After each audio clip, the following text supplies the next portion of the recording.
So this is Evaporust. Let's see how it does.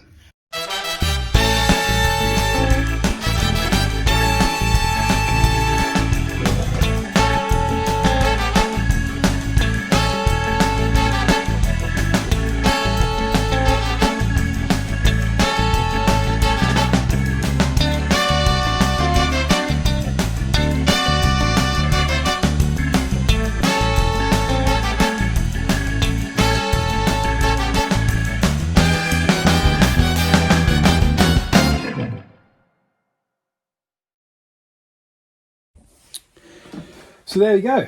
Here's a refurbished, to a degree, Adept No.2 Hand shaper. I decided to not strip off the Hammerite hammered green. Honestly, I think the machine is it's period enough, and I don't think stripping it down and repainting it is going to add anything to it. I used Evaporust on a lot of the parts, and most of them come out quite nice. I didn't have a container big enough for the main castings, so I cleaned them up with a wire wheel, and they've come out real nice and smooth.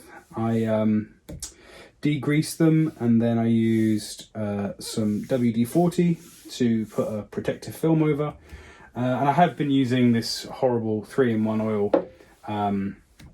but that's just to get it started. What I'll probably do is strip it down again and put proper Waze oil on. You can see it in the background over there, but I didn't have a little nozzle applicator for it, and I didn't want to get it over everything.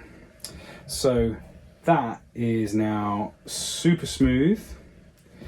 Everything turns exactly like it should, and I'm really pleased. I'm really excited to get this doing some work. Honestly, it is just a bit of fun. There is absolutely no reason for me to use this shaper over the mill. With the potential exception of internal keyways. But hey, it's kind of fun. I don't know when I'm going to use it. It will probably just sit under the bench and then eventually get sold. But for now, I'm enjoying it, and it's all good fun. And this has been a really fun restoration project, such as it is. And I'm looking forward to applying what I've learned here on the Hexacut bandsaw and potentially on the pillar drill too. So I hope you enjoyed it. I hope it was what you were expecting. And I guess the next time you see this, hopefully, it'll be earning its keep, shaping probably something very small and flimsy. And I'll see you there.